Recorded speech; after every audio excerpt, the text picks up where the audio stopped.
అందరికీ నమస్కారం. Welcome back to my channel. ఈ రోజు సూపర్ టేస్టీ అలాగే క్విక్ రెసిపీ అయిన పీనట్ చట్నీ ఎలా చేయాలో చూసేయండి. ఇది ఇడ్లీ, దోశ, ఉప్మా ఏ బ్రేక్ఫాస్ట్లోకైనా పెర్ఫెక్ట్ కాంబినేషన్.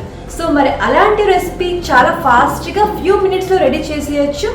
అది నా స్టైల్లో ఎలా చేయాలో చూసేయండి. Let's get started.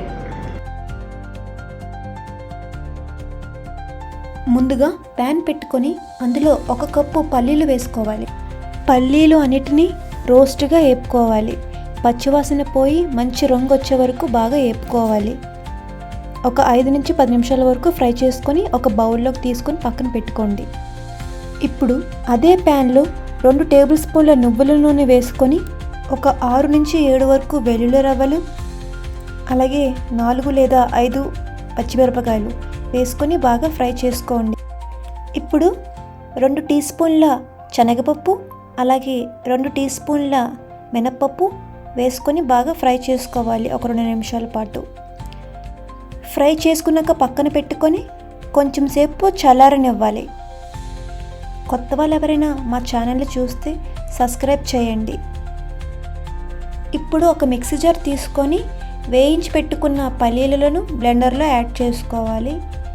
అలాగే మనం ఫ్రై చేసి పెట్టుకున్న గ్రీన్ చిల్లీస్, అలాగే గార్లిక్ అన్ని మిక్చర్ మొత్తం మనం గ్రైండర్లో యాడ్ చేసుకోవాలి.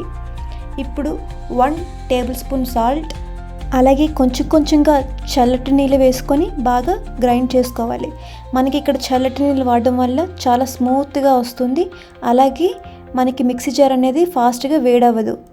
ఇప్పుడు అదే ప్యాన్లో 1 టేబుల్ స్పూన్ నువ్వుల నూనె, అలాగే 1 టీ స్పూన్ ఆవాలు, 1 టీ స్పూన్ జీలకర్ర, అలాగే 8 నుంచి 10 కరివేపాకులు, అలాగే 1 రెడ్ చిల్లీ వేసుకొని బాగా ఫ్రై చేసుకోవాలి. మీకు తగినట్టుగా ఉప్పు, కారం చూసుకొని వేసుకోండి. ఇక్కడ నేను 1 రెడ్ చిల్లీ వేసుకున్నాను. ఇప్పుడు వేయించి పెట్టుకున్న పోపుని పల్లీల పచ్చడిలో యాడ్ చేసుకోవడమే. చూసారు కదా ఎంత సింపుల్, 2 నిమిషాల్లో అయిపోయింది.